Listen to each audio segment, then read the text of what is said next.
Job chapter 23, verse 1 to 17. Then Job answered and said, Even today is my complaint bitter, my stroke is heavier than my groaning. Oh, that I knew where I might find him, that I might come even to his seat.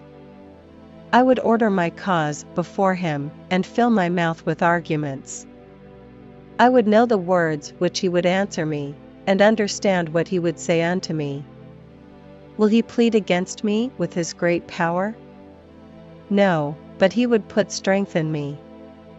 There the righteous might dispute with him, so should I be delivered forever from my judge. Behold, I go forward, but he is not there, and backward, but I cannot perceive him.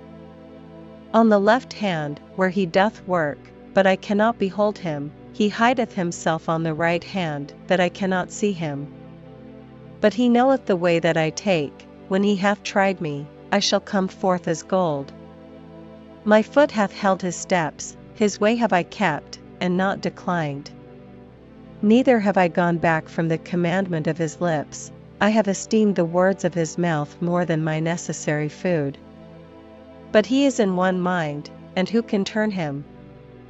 And what his soul desireth, even that he doeth. For he performeth the thing that is appointed for me, and many such things are with him. Therefore am I troubled at his presence, when I consider, I am afraid of him. For God mocketh my heart soft, and the Almighty troubleth me. Because I was not cut off before the darkness, neither hath he covered the darkness from my face.